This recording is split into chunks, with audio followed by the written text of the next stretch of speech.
Hey guys, my name is Eli DeWitt and I was the Midwest Regional Young Guns winner, and this is my 1967 Pontiac LeMans. A little bit about myself: I'm 24 years old. I've been in the car game my whole life, starting from Hot Wheels as a little kid to model cars, and it escalated quickly into this stuff. I was fortunate enough to build this car in my dad's shop, where he also taught me a lot, both during this build and projects before this build to get me ready to do this. I started this build in 2010. It was a full frame off rotisserie restoration, and I finished it in 2017. During high school, I worked at a restoration shop in my hometown as an intern, and after I was in the internship, they hired me on there. So every night after football or after school, I would go work there, and during my summer and winter breaks, I would go work there as well. For college, I went to Iowa Central Community College in Fort Dodge, Iowa for the Automotive Collision and Restoration program. It was 2 years of collision and then a full year of restoration, and during that time is where this really started to take shape. By the time I got it up there, my third year, I went around the car 2 more times, blocking and primer, and then I also painted the car up there. After the car was painted up there, I brought it back down home to let it sit for a couple months and let everything cure, and during winter break is when I started wet sanding and all that stuff. So anyways, that's a little bit about myself. We'll get back into the car. We'll start up front here.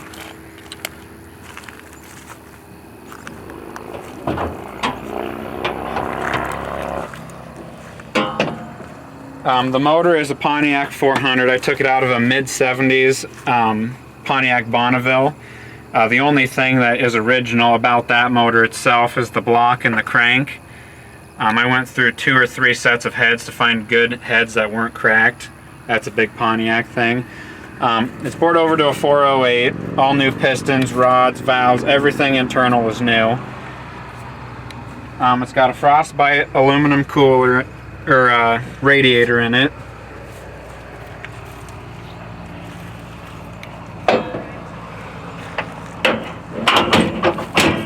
And then we'll stay up front here.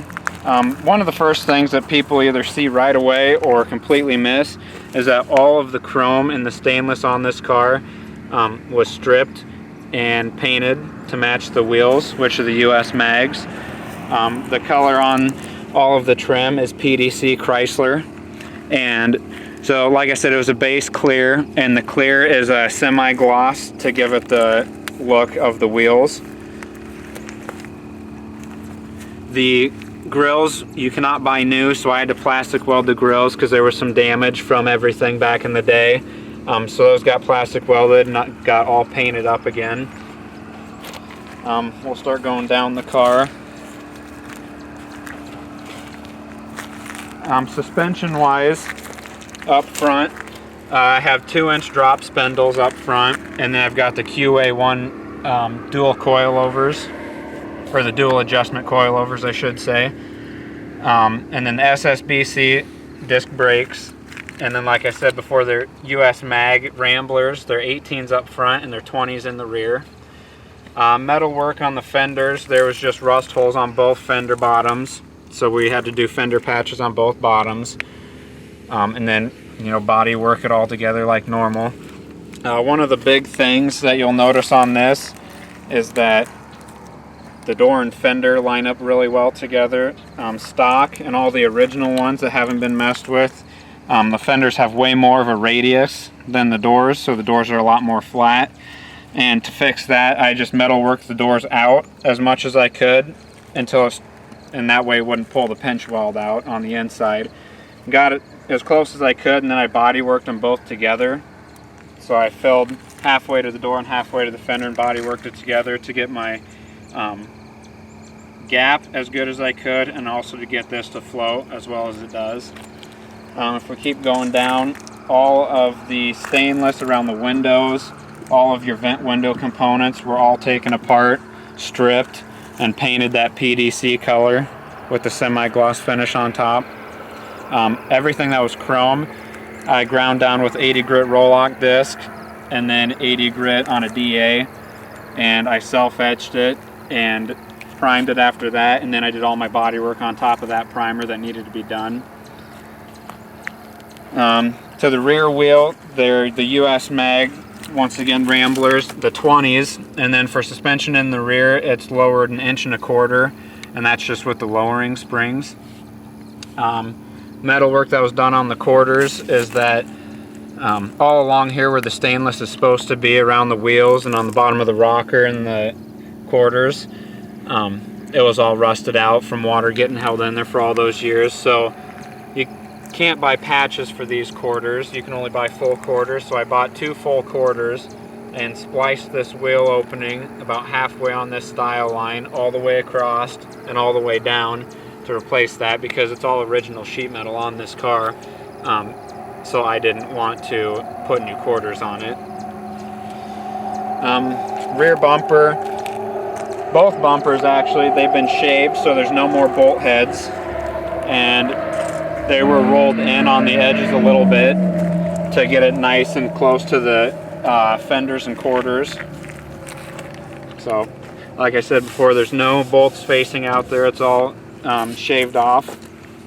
And then back here, all the chrome bezels have been painted, the stainless has been painted, and on the door handles and on the tail lights and like all the bigger chrome accents on the car were really pitted, so after it was stripped you had to body work all the pits and get it nice and smooth and prime and paint them. I'm guessing I've probably got 80 hours in just stripping everything and body working them up till paint. And then the trunk's nothing special, it's just finished off in the Raptor liner undercoating. We had to do a little bit of floor work in here. The gas tank straps got replaced.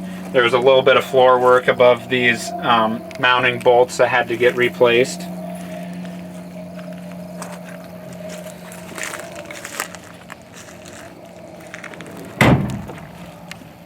And then down this side again, I know I'm repeating myself, but I just don't want to miss anything. We've got the 20s in the rear with the 1.25 inch lowering springs on it. All of the interior on this car, besides the headliner and the carpet and the rear package tray, are all original. So I mean, dash pad, all the wood grain, all the gauges besides those 3 in the middle are all original. Center console's all original. Door panels, seats, everything was in very good shape. Once a year during the 7-year build, I would grab them and bring them down and do a full detail on them to get them smoothed back out and get them softened up again.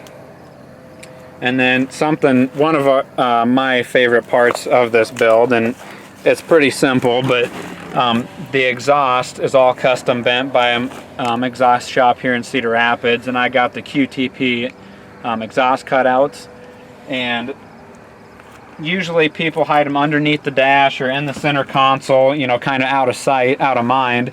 But I wanted it directly in everybody's sight, but they wouldn't know. So this is an original speaker selector switch to this car, to this dash, and a buddy of mine is kind of a wiring guru, so he walked me through it and we wired everything to this switch. So one way is to open up the dumps and the other way is to close it, and I just wanted it to be right in everybody's face, as you could look for the switch as much as you want and it was just staring right back at you. And of course it's really loud when we open them up. So coming down the side of the car again, like I've said before, all the handles, locks, trim, I had to take all this off of this window, and your vent glass window had to get completely blown apart, mirrors, I mean everything that's supposed to be stainless on this car I stripped and I painted to match the wheels.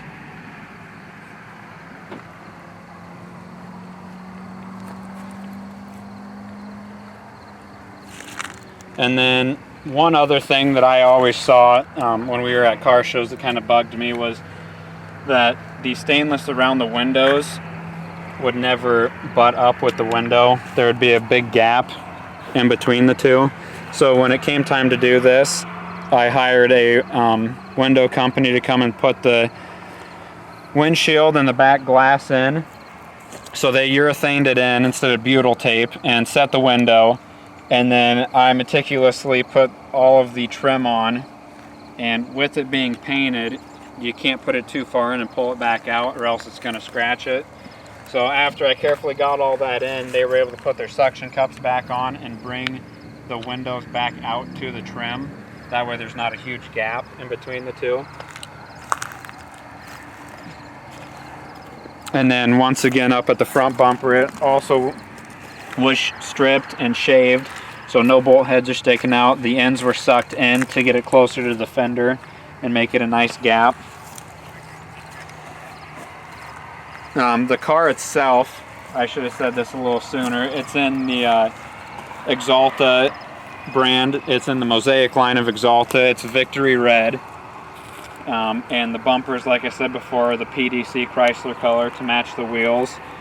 After the car was painted and I let it sit for 2 months, I started wet sanding it, and I hit it with 8, 12, 15, 2000, and 3000. So I went around the car 5 more times after it was painted. And some people I don't like saying that to, because they probably figure there's runs and dirt everywhere, but I sprayed it up at school and they're really nice booths, so it came out really clean. And the orange peel wise, it was like a new car on the lot. I just wanted to get that reflection and get the glass and make it really smooth. So I've got, and I actually kept track of this when I was doing it to tell people, I've got 100 hours in it. But it's all worth it to me because it gives it that smooth glass-like finish that I was going for. I'm a body tech at my day job, so the body work and the paint work is kind of my thing. That's what I look for when I look at other people's cars, and I wanted people to notice that on my car. So I spent a lot of time body work, gaps, and wet sanding this car to give it the fit, the finish that I wanted. And in 2015, I won the SEMA scholarship. So I was at the 2015 SEMA show, and that was while I was getting this kind of body work and almost getting it ready for paint, and I was able to see the quality that was out there and compare what I was doing to the quality that is at this show. So that helped me a lot, and that gave me a goal to make it that kind of quality. And I was out there with a friend that flew out with me for the week, and I told him we were just sitting around joking around, and I said it would be awesome to get my car out to SEMA someday. And so that's actually happening, and it just kind of stinks that we have to wait an extra year, but we'll do whatever we have to. So and I don't know if we can get a little bit more of the reflection on this. Sun's starting to go down, which it kind of shows a little bit better.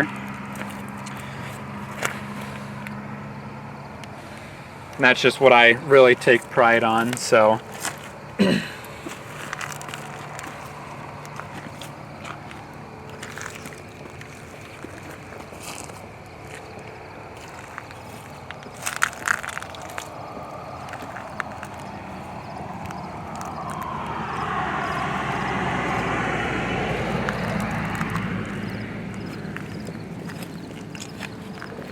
Alright, and I think that's about it. Thanks for watching, and we'll see you guys at the SEMA show in 2021.